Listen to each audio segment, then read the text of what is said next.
Good ladies and gentlemen, welcome back to the channel. In today's video of probably unpopular opinions, I'll be discussing why I thought Resident Evil 8, aka Village, was disappointing. You heard me.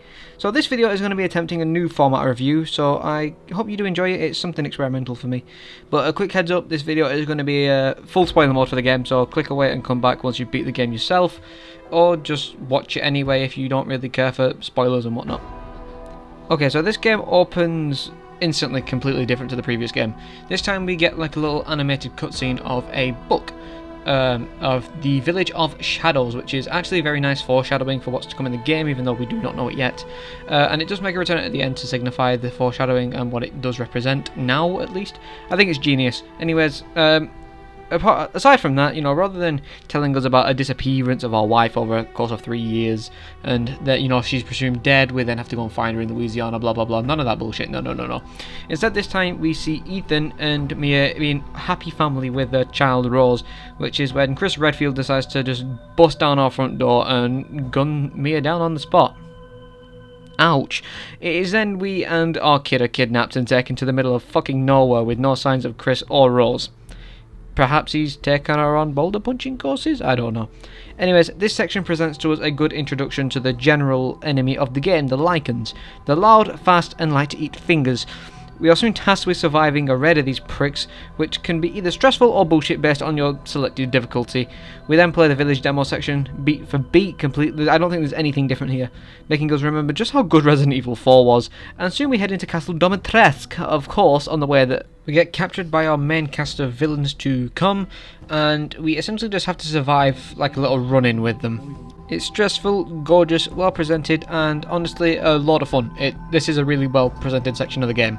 Moving on, however, this game has to suck off Resident Evil 4 even more, and we are presented with a merchant character who tailors weapons and their upgrades. Regardless, we enter the castle of Rule 34 and instantly get hanged in a more violent way than Jesus was. Ethan, being a dickhead, breaks free in the most painful way possible as an excuse to cure his addiction for chem fluid. So it's here we begin to play the game, well, properly, as we are encouraged to explore and do all sorts of nonsense around the castle. To sum up the gameplay in a nutshell, it's Resident Evil 7, but with more tweaks that'll you'll either love or you'll hate. We murder 3 witches, get stalked by Mr. X, Lady Fandom Traffic, until we are eventually led to the roof to fight her in a dragon-ish form. I do not really know what this is. We kill the bitch, take a jar of piss, and leave. I'm not kidding, I'm just as salty as you are, but not for the same reason, you horny fuck. See, I expected more from our big friendly giant here, but it turns out she was just a marketing excuse all this time. Big sad. Anyways, our merchant Duke tells us the piss in the jar is actually our daughter's head. Fuck. We get mad, instantly chin up, and find the remaining jars. In all due respect as well, this next section of the game was single-handedly one of the scariest things I've ever played.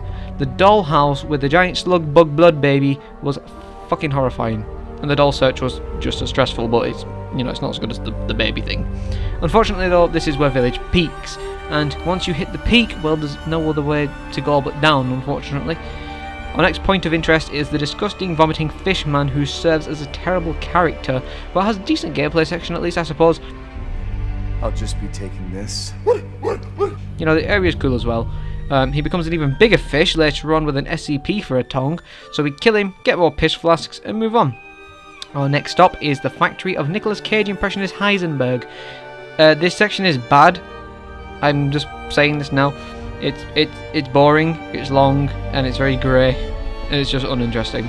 The devs say, hey, you wanted enemy variation in this next one because we cocked up in 7? Yeah, sure, take progressively buffer zombies with progressively more armour. Design! It's not fun.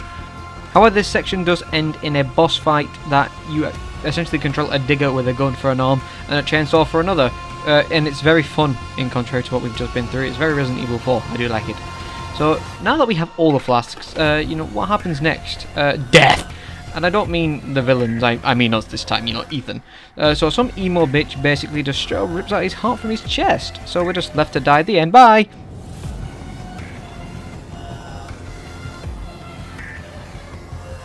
No, instead we then play as Chris, who decides he's gonna gun down a bunch of werewolves and blow up an overgrown parasite along with the village. But oh no, wait, Ethan's actually alive. Sorry, what? Oh wait, hang on a minute. Yes, we need some continuity here, so let's explain. So basically, remember back in Resident Evil 7 where we just get our head completely crushed and stomped on at the start of the game after surviving a chainsaw attack? Yeah, it turns out that was actually important, and it was not just a bullshit survival method pulled off by Ethan as he's seemingly pulled off a million times now. No, there's a reason why he survives all these bullshit attacks, and you see, it's because as we had our head stamped on then and there, we died. Yeah, Ethan died in the last game, but basically he's alive because he's infected with the mold, which is why Jack Baker and the rest of them are alive, but the mold basically just hasn't taken over Ethan's body yet, and of course he's unaware of this, and he can't give himself an antidote like he did with Mia, because, well, he's unaware that he's infected. So, yeah, that little shit Evelyn made him all moldy too. Cool. Me gusta los continuito. Also, Mia's alive, so Ethan sets out on a redemption mission and kills Emo Person, saves his kid, but grants Chris his blessing to take on the role of Daddy, as he decides he's had enough and blows himself up. The end. Not for real this time, that's the end of the game. But of course, it's never that easy, no. Turns out the emo bitch was related to fucking Umbrella, because of course she is. Everything's got to tie into Umbrella at some point, you're just Resident Evil. So this game just gives better exposition dump at the end, just like 7, but like I said, better. And that's really about it, but that's how we get told about the Umbrella thing. You'd think that a combination of the two best games in the franchise, or two of the best games in the franchise, 7 and 4, would lead to probably the perfect Resident Evil game. No, this game sucks, and to be honest with you, it sucks in the best way possible, and I'll get into that in just a little moment. So, it shows moments of promise, okay, but then it gets bad. And then it looks up, and it keeps going, until it's at the tippity top, and then it says, fuck this, I want to go back to being mediocre, and just goes, nyom. But then, at the end of the game, it gets a little bit better, and everyone rejoices because they think it was hype and they like it. But, yeah, it soon restarts, like I said, it restarts its roller coaster ride, you could say, to finish what it started, albeit very underwhelming. So, plus, the game just wasn't scary. It had one scary moment, and that was the peak I mentioned earlier, the slug blood bug baby thing. Everything else blows in terms of horror, it's just not scary. I mean, the intro was kind of suspenseful and that's about it. But yeah, this game fixes everything bad about 7, like the enemies, OST, and general gameplay, but seemingly makes the good things like characters and the setting kind of bad.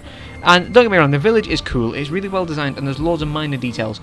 But compared to the house that we have in Resident Evil 7, I just think it's just not as good personally. And because it's not as original, and you could say yes, a house isn't either because we've seen things like that before, but and I mean, it kind of is a mansion, but at the same time it's not. I don't know. It goes back to Resident Evil's roots, is what I'm trying to say. The village in 4 worked because it was small, okay? This one's fucking huge, and it doesn't really get developed in a sense that I like, to be honest with you, because everything that inhabits it is either boring or just stereotypical. So I don't like it, is what I'm trying to say. I prefer the more uncomfortable, claustrophobic atmosphere of the house from 7, okay? So how all this happened, I have no idea. If it ain't broke, don't fix it. But of course, everyone likes Resident Evil 4, and we're going to put it on Oculus Quest 2, so let's, jerk it off, have its semen injected into this game so people might buy it. So to go over the things that disappointed me a bit more, the game just isn't scary, number 1. It has one utterly terrifying segment and one that makes your ass clench, but beside those, that's it. The rest is just action. Number 2, the enemy characters suck balls. Basically all of them, maybe with the exception of Miranda and Heisenberg at times. But everyone else, yeah, they just don't threaten me. Yes, even Dimitrescu. I don't like Dimitrescu. I don't like Salvador Mero, whatever his name was. I don't really like the Dollmaker that much, apart from the gameplay section. Heisenberg was funny, I'll give him that much, but that's about it. And then Miranda was just okay. I mean, she brought some decent gameplay and scenes to the game, but again, that's just it. Number 3, the gameplay is fun, but that's about it when it comes to the game. Nothing much of substance is present here besides the fun factor, which wouldn't be so bad if, number 4, the story felt rewarding. It's all just one very flat line of rinse and repeat until Ethan's dead, quote unquote, which is when things finally look up again, and we don't even play as Ethan. But to give props to the section that I just mentioned, the aforementioned and titled village of the game is very well crafted and well designed, and it does have you coming back, you know, like backtracking quite a lot to unlock new areas, discover new secrets, and little tidbits about the lore that you might not have known about, cared about, or anything along those lines. And I actually really do enjoy things like this when it comes to the game, having to backtrack to unlock and find new things that are completely optional but are very rewarding to do so. The side quests are more rewarding than the main plot in terms of what we gather from it, excluding items essentially. This game is the perfect example of an overhyped mess. My expectations were likely too high, but still, you can't expect them not to be after how good 7 was. They tried to appeal to more people through misleading marketing, and it clearly backfired in the eyes of some fans, including myself. However, that does not mean I will not, enjoy the game forever. As a matter of fact, I already want to go back and replay it. I have Village wallpapers as my desktop.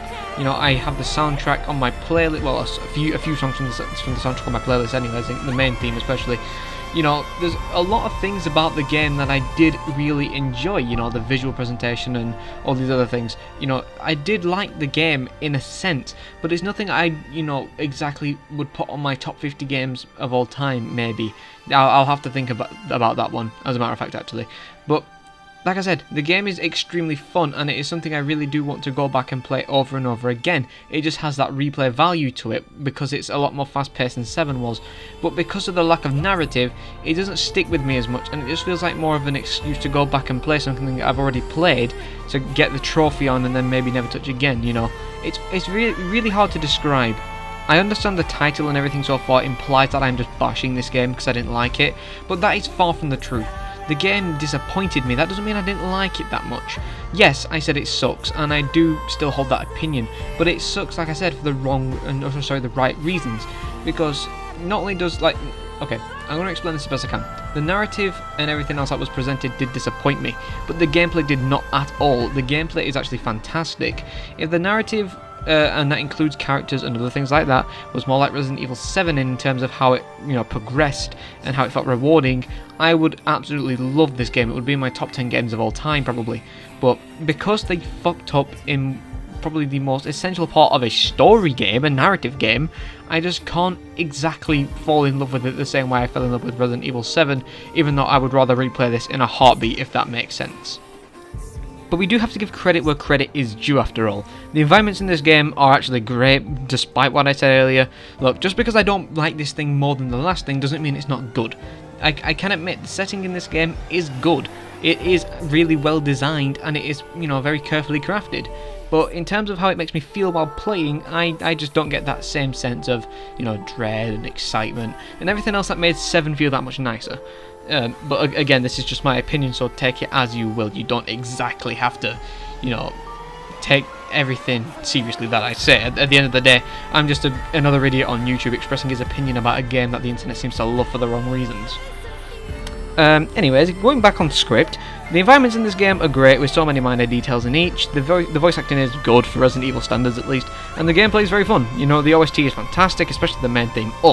There's a great blend of gameplay and cinematic moment, and to top it all off, the ending segment with Chris, as well as the final boss actually, are all outstanding. The final bit of Resident Evil 7 was the worst part of the game, as opposed to this game where the worst part was probably the opening. And like I said, the final boss in Resident Evil 7 is terrible, but the final boss in this game, fantastic, love it. So what's the takeaway at the end of the day? It's simple really. Don't take a double cream pie from Resident Evil 4 and Resident Evil 7 at the same time. The result is one ugly, messy ass baby that'll only bring you a mere moment of true horror before going back to the painfully average horror game that it is. However, if you do view this as a survival horror, or an action game for that matter, you may well get your money's worth, but for me I expected a little more Resi 1 and 7 horror whilst having the Resi 4 action feel to it, as well as maybe some Resi 2 corridor type elements, which it did definitely have, but briefly. Instead we get a confused mess that doesn't know what it wants to be besides a fun speedrun game. It basically just doesn't feel like Resident Evil. You can slap any generic horror name on the box and I believe it's a new IP outside the appearance of Redfield or Umbrella. But hey, at least the menu music is awesome.